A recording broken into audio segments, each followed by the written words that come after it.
the office, and she wanted to file a stalking charge against file an ex parte rather against a respondent. And her complaint was she's told this respondent, again, an ex-boyfriend, she didn't want to deal with him anymore. She told the respondent she didn't want to have any more relationship, but the respondent kept, for whatever reason, getting her phone number. And she could not, for the life of her, understand how this guy was getting her phone number. Well, I mean, you think, well, there's anywho.com. If you've ever heard of anywho.com, it's a white page. And you can go into anywho.com and put in the person's phone name and approximate city where they live, and for a small fee, they will give you the address and phone number of where these people live. So that was my first thought. Well, anyway, as I began to talk with her more and more about, wow, how did this guy get the phone number? Well, for those of you that are attorneys out there and counseling clients with regard to cyber stalking, there's low tech as well. What was happening, this guy, this ex-boyfriend, was stopping, they lived together, so he knew exactly when the mailman came by. So every time she changed her phone number and it was a disconnect on the other end, he'd stop by the mailbox and pick up the phone bill and get the phone number that way. So, in many cases, it's all about, cyber stalking and high-tech ways to get information, but don't forget about the low-tech ways as well. I'm going to kind of go on here because I'm sure we got 15 minutes here, I've been told. Another piece of great information from the National Center of Victims of Crime, and if you'll find that information, hopefully everybody has it. It's called cyber stalking. It gives a good definition of cyber stalking. Cyber stalking can be defined as threatening behavior or unwanted advances directed at another using internet and other forms of online and computer communications. It gives an overview of various cyber stalking laws. Also in your packet you'll find the Missouri laws with regard to stalking, harassment,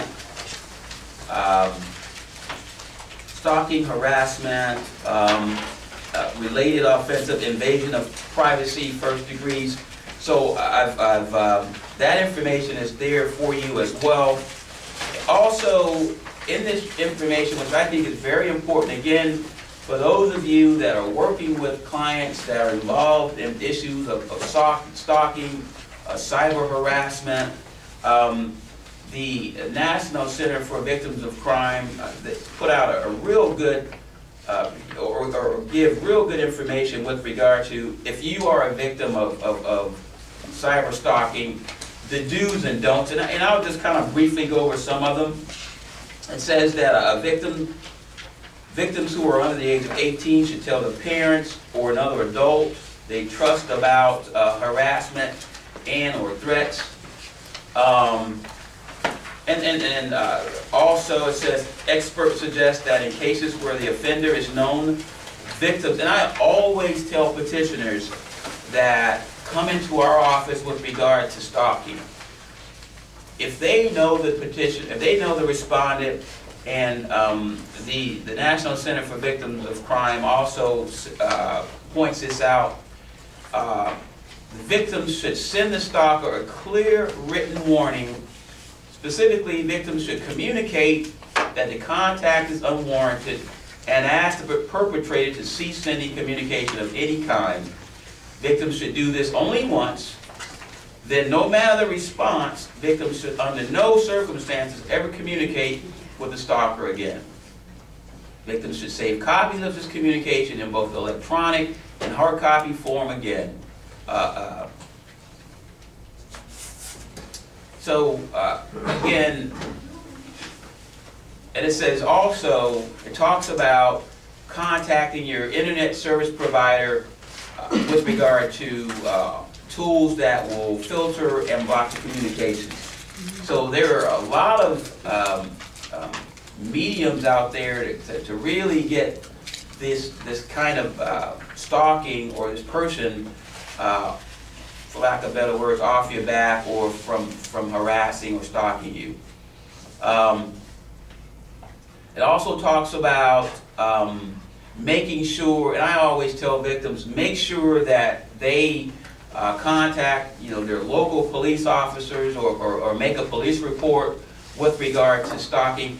Many cities have ordinance with regard to violations, with regard to harassment and stalking. Let's see here. Again, I mean, something as simple as, there's just some petitioners that will hang on to a phone number. I mean, they're constantly being harassed and stalked, and the only way that this person can communicate with them is through their phone or email. I mean, they don't have the address, they don't know where they live, it's just phone number and email. And you need to remind them that, look, it's just as simple as changing your phone number. Get a new phone number. Change your email address. So these are some of the suggestions that are made in this document as well. Again, it says, finally, under no circumstances should victims agree to meet with the perpetrator face-to-face to work it out or talk. No contact should ever be made with the stalker. Meeting a stalker in person can be very dangerous, very dangerous. And I tell you, for me, it's very disconcerting when a petitioner comes in to my office and want to file an ex parte, and there's a situation of stalking where this person does not know the stalker. And going back to, the simple obsessional stalker, you have the delusional stalker. These are people that they frequently have never had any contact with the victim beyond the boundaries of their own mind. And then you have the vengeful stalker. These are the stalker that they get angry at their victims due to some slight, either real or imagined. They could be disgruntled employees.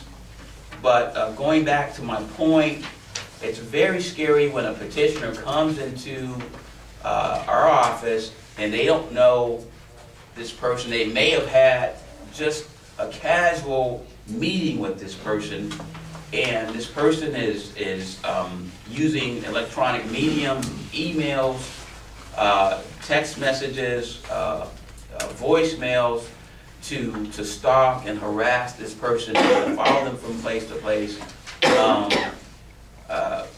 I don't know, for those of you that may have had similar, hopefully you haven't, but again, this could be a very scary situation, because you never know what these people are capable of doing. And with that, hopefully I didn't take up too much of my time. However, I've left you with some good information, statistics on cyber stalking, as well as please check out the National Center of Victims of Crime stalking information as well. Well, as Dawn gave the introduction,